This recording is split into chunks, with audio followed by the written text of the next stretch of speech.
Well, welcome. Excited to be with you. Thanks so much for making the time to join us. Have a really great webinar and discussion today with a fabulous scholar, as well as a clinical psychologist, somebody who's just going to adds tremendous value to this important mission field of ministering to families through churches. So as we have folks join, I'll just wait a moment as folks continue to join. We'll be discussing this fabulous new book, Ministering to Families in Crisis. It's a fabulous resource, really rich, robust. At the end of this webinar, we're going to have a Q&A period where we'll be able to ask questions and have a two-way conversation. So while we get started, I'll go ahead and queue up my some slides here. All right. So again, thank you so much for joining us today on this latest Communio Conversations with a really great guest, Dr. Jennifer Ripley. And Dr. Ripley, I'll introduce further. She is this book, Ministering to Families in Crisis, is really her brainchild, and she's pulled together this amazing team. She's one of the editors on this book, and I was honored to be a very small contributor to this incredibly robust and rich resource with quite a number of contributing authors and experts in this field. So for those of you who are not familiar with Communio, we're a nonprofit ministry that exists to equip the local church to share the gospel through the renewal of healthy relationships, marriage, and the family.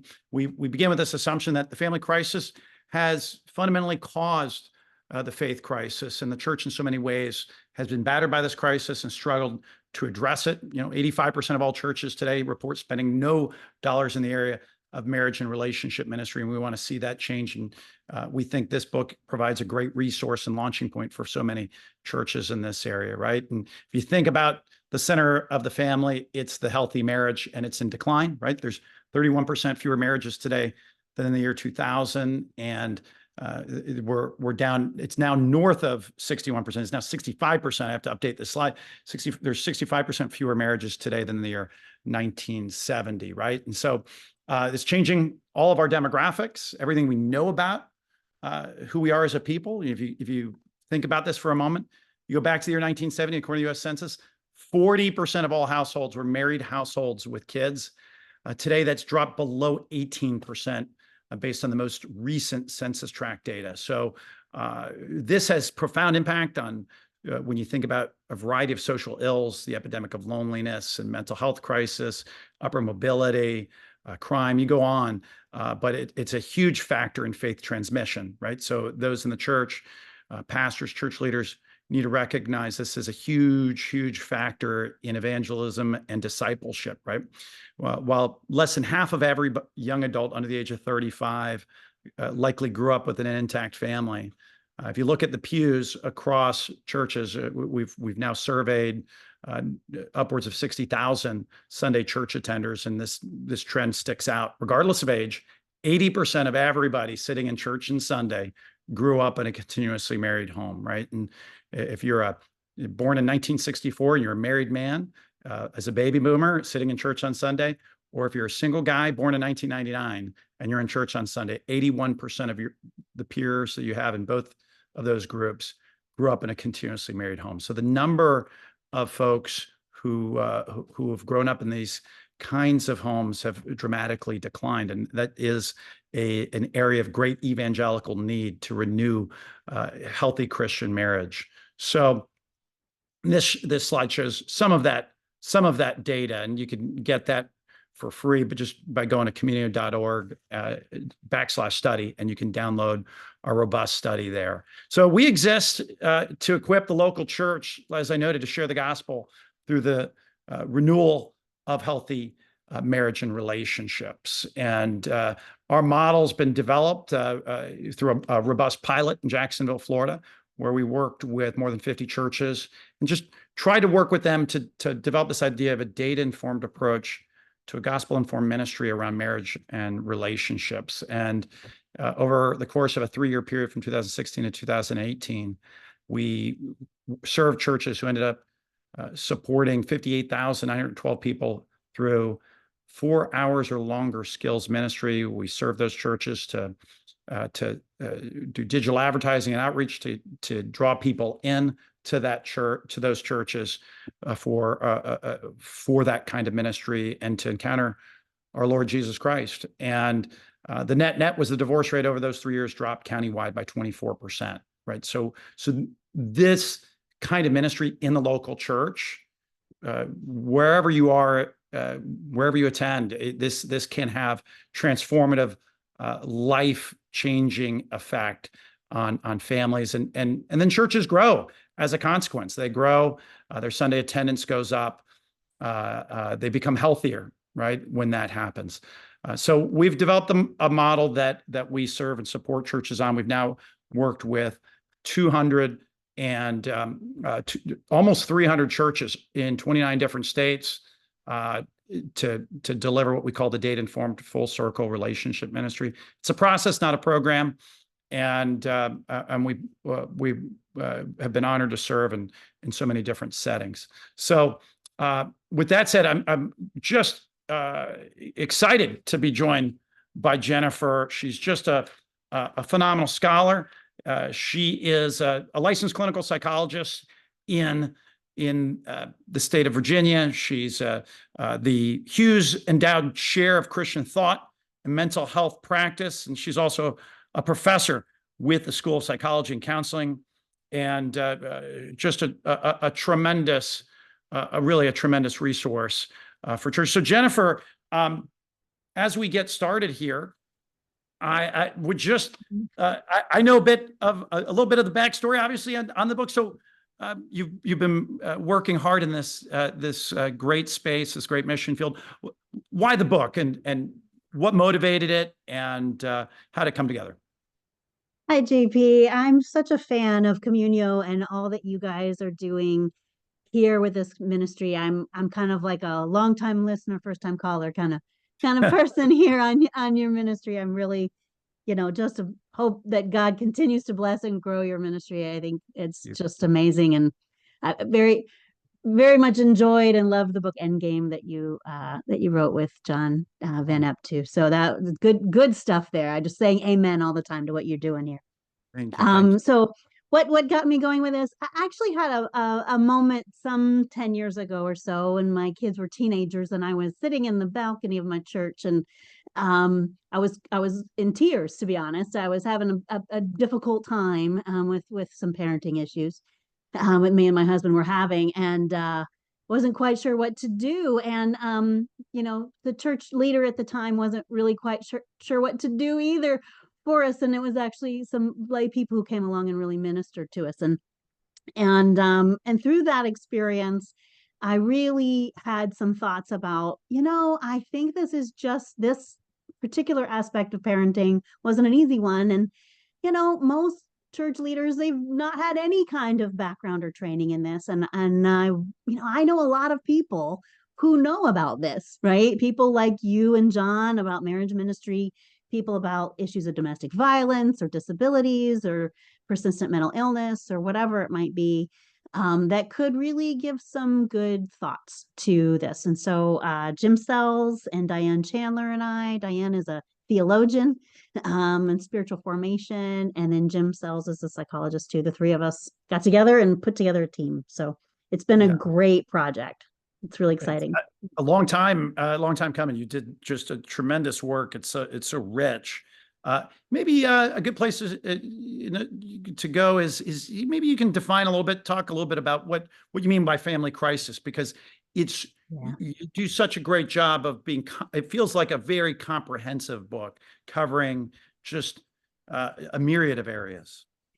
Yeah, we really did try to include a wide variety, everything from something that might be a severe sudden crisis, like a domestic violence situation, all the way to chronic illness or chronic disability. If someone who has a child with autism, how do they get their needs met in a church? Um, as well as issues of teens and screens, which can become a crisis, or it can just be an ongoing, really difficult thing that we're all trying to negotiate right now. So we tried to pick things that were a wide variety. We had a couple of chapters on LGBT issues, for one on couples, one for parents. And so just to try to support the church leader who has someone call them up and say, help, I'm having this issue in my family. Can I come talk to you? And they say, sure, because every good church leader would say, I'll be glad to talk and pray with you. But the idea is that they could grab this off the shelf, quick read the chapter in the next hour before the person comes in, and have a little bit more knowledge and a little bit more of a sense of which way to go when that problem shows up on their doorstep. Yeah, maybe you talk about, you can go from the most vivid example to the most common examples, right? So maybe a good place is, look, every family has levels of messiness in it. Every healthy family to the least healthy. So what are some of the most common areas of challenge for families? Yeah, I mean, you get lots of common things with teenagers and with marriages that are in crisis or even just in a very bad place. And the couple realizes that things are not good between us. Maybe we should go see our pastor, right? Or our priest. Maybe we should see a leader, and they start to ponder that and try to figure out what they should do. Also, parenting, everything from, my kid I found my son on a website that he shouldn't have been on, what do I do? How is this a parenting discipleship moment? All the way to very severe things. A chapter on trauma talked about someone who committed suicide in a family, and how the church ministers could minister to a family that's going through something like that, just about as as severe as it gets. So we also have things on substance abuse, which could be mild, but also could be quite severe and chronic whenever substance abuse shows up in a family. And some of these things are really different. Like step families kind of operate differently. And if someone has not grown up in a step family, doesn't know much about them, I think like the chapter on step families can really help them understand, how do we minister to families that are in a step family, and so that they can feel completely included and ministered to. Their children can feel normal, even though they're not there every Sunday, maybe because they're going back and forth between homes. How can we be excellent as a church to these families? So Yeah, those are great. Now, an area that's near and dear to my heart is domestic violence. yeah. And it's something that impacted our family, a close loved one who experienced it. And I'd love for you to maybe share a little bit about what a pastor or somebody who's a volunteer, a staff member at a church, if you think there might be domestic violence going on, maybe what are some things for them to think about, how to begin to react to it, to be helpful rather than harming with the advice. That's right. That's right. Yeah. So every chapter in the book is written by a different author. And so this one was Darby Strickland. And the ministry to people experiencing domestic violence is a unique one, I think. And it's really easy for people sharing about domestic violence to kind of minimize what's happening. They themselves often don't want to own up to it. And so you have to be wise to that and understand that you might be getting part of the story and not the whole story when they start to tell you a little bit, right? That or even that you notice something. Wow, that person, it's summertime, but they're covered up, in ways that don't make sense. And so you begin to see signs of it and being able to approach the person. So the chapter talks about approaching the person individually, and then also being wise. There's a story in the chapter that I thought was really good about the in this couple example that we had. The husband was the one who was being abusive to his wife, But he went to the pastor first and complained about how she was being unreasonable and was not doing her job as a wife, right? Basically. And so he kind of preempted it, because I think he realized that this was going to be happening. And so when she came forward, she already was being told she's not doing things right. She needs to submit to him, or she needs to be a better wife to him. Meanwhile, there's actually domestic violence happening behind the scenes. And domestic violence happens in a huge percentage, depending on how you define domestic violence. Somewhere around half of couples experience some. The problematic ones are probably in the 5 to 10% range in terms of something that's severe and chronic and dangerous. But that's not 0%. That means if you have 100 people in your church, then you have at least one or two families that have domestic violence sitting there if you have just normal people in your church. So, I love emphasizing, when Paul kicks off his great mystery in Ephesians 5, he starts with a word to both husbands and wives, for that, be subject to one another out of reverence for Christ. And so there's the message at the beginning of Paul is in that mystery is one of mutual submission, right? And that's so right. so maybe you can talk to us about, as you think about, I coach a boys football team. It's a homeschool football team, high Yeah. schooler, and we've over the last couple of years have had some tragedies, like anybody. Team, there was a death of a player 2 years ago, I'm and sorry. and actually this week we had one of our graduates last year lost his father in the last week, and so sudden loss is grief is That's a right. huge part of life, right? On this side of the veil, Yeah. suffering is we know is certain for us. So That's right. what are the maybe talk a little bit about the what you share on loss and grief. Yeah, when it comes to loss and grief, it's a kind of trauma, really, when someone loses a father or loses a teenager who passes, right? That's just a type of trauma that people go through to have that loss. And while it is expected, we know we will have trouble in this world, and yet it's funny how it surprises us every time it happens, right? Like, oh, that happened to us. To how could that, like our brains almost can't process it, and that's the experience of trauma, is when our brains can't process it, and when we have a sense that our whole understanding of ourselves and the world around us just changed because of this loss, this trauma. That is a sign that we're going through a traumatic experience. And so a church can be sensitive to that in ministering to, whether that's, a team like that is a part of the church, right? It's an extension of the church, I'm sure, because you are ministering wherever you go, JP, and your coach role there. But being able to be sensitive to the time that it takes to go through loss and grief, that there's no one timetable, and there's no one way to grieve. Some people grieve by, not talking about it. Other people talk about it all the time. And that's one of the things that we've learned in psychology is there's not a single right way to grieve the loss of a loved one. It's more about being open and honest about it, and then not harming yourself, obviously, or And others. I think that's an example of a very specific acute crisis. But the book, Right. Yeah. tell us about how the book addresses and provides guidance to folks in the church about how one, whether that's being laid off, Yeah. your challenge of chronic illness, or Right. dealing with disability. As I Mm-hmm. any family, I have a nephew who is on the autistic spectrum, and so Right. that's a specific type of need. So how does the book Yeah. just talk about challenges of an acute nature?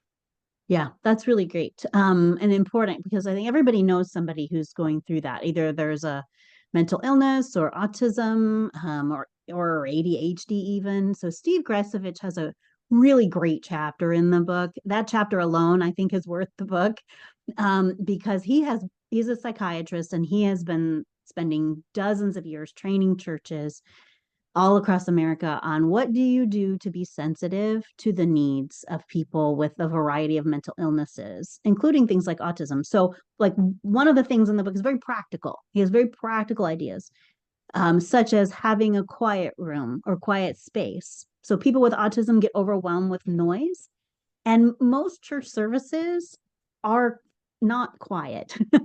And so that can be very overwhelming for them. And yet you want to include them. You don't want to exclude them. And so having ideas on a space they can go to for part of the time or all of the time, or those with social anxiety to have a way to enter the church building that doesn't require them to go past a greeter, so that they have an alternative way. And so he really helps us all think through what are simple things that every church has greeters, every church has a way of doing their liturgy on Sunday morning, that we can ensure that people with unusual behaviors, that might be, right? If someone comes to church and they are diagnosed with schizophrenia, or with other kinds of more severe mental illnesses, who can help them to get there, to drive there, to be able to access the ministry of the church and ultimately the gospel, so that they can be a full part of it. It's a great vision. It's a beautiful vision, actually, that Dr. Gresevich has created. Mhm. What kind of, so if you're thinking about, we're talking, let's say we're having a conversation, the two of us with a Yeah. church leader at a modestly resourced church. Maybe there's Right. 200 to 400 people who attend on Sunday, and they're overwhelmed by the idea of all of these different challenges. How Mhm. might you advise them on thinking about external resources, and how this book could be useful for them in a setting where they don't have just a Yeah. lot of staff that they can throw at challenges? Yeah, I think that's a really great question, because most churches are under 200, right? Like, that is And the most are, 100, the most people go to churches, right? Most churches in America are close to about 100 people. about 100 people, right? So if someone comes to your church and they have someone with autism, or there is somebody who has a disability, there's a chapter on disabilities that include physical disabilities, it can create some real difficulties. And throughout the book, we tried to include a sense of different types of churches, right? Everything from small to large, everything from high church to low church, styles, and challenging people to consider, can we set up an accommodation for this, right? Can we get what we need? And if not, can we be honest with the family? So if you're at a church of 100 people and the fifth person with autism, an autistic child comes in to your church, you may have to have some honest conversations like, hey, we just literally don't have enough volunteers among adults to have a buddy every week for 6 children, right? Like, we just don't have enough people here. But let me help you find another community, or help us find what we need to be able to meet the needs of the child. So I know that varies widely depending on church traditions and that sort of thing, but it's important for churches to push themselves a little bit, not to kind of go like, oh, I don't know what to do with this, so we won't do anything, right? Like, hey, here's somebody who's in a step family and we don't have very many of that, so we'll just keep going as though we don't have step families in our church, right? Let's not do that.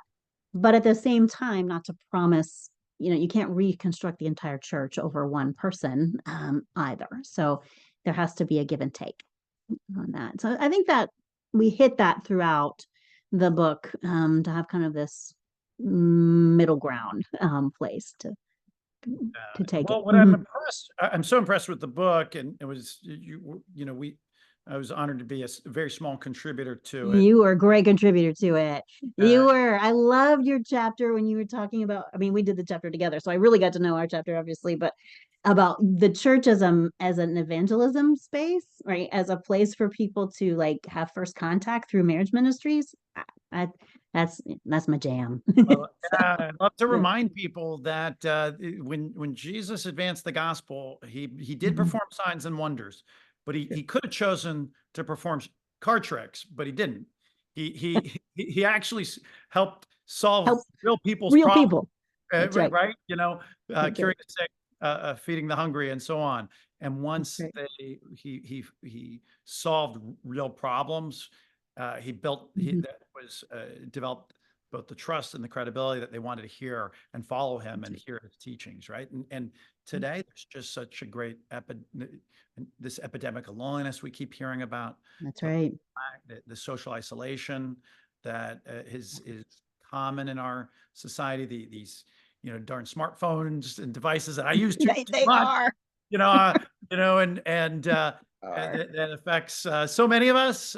So Mhm. relationship ministry and marriage ministry is such a great avenue. Mhm. Use the terminology of a front porch. It Yeah, can be and should be the front porch for the church to draw people in, that's and right. feed people in fun ways. Make it fun so that folks want to come. So, what Jennifer, I'm Mhm. so grateful for this book. Before we'll have more time here, but I do want to. How can folks find the book, get the book, and who's it intended for? The audience is anyone who's in a church leadership role. So that can include if you teach a class at church, sometimes people come to class teachers with problems that they're having, or if you lead a cell group, small group, if you're in that kind of church, if you are a lay leader, as well as if you are an official pastor, priest in the church, this is a book for you. So we tried to make it really broad. Any church leader could have this as a resource to help equip them to just be excellent in their ministry when a variety of problems show up. And it's available wherever good books are sold. So Amazon, Barnes and Noble, InterVarsity Press is the um, publisher, so people can always go to their website if they want to go straight to the publisher for it.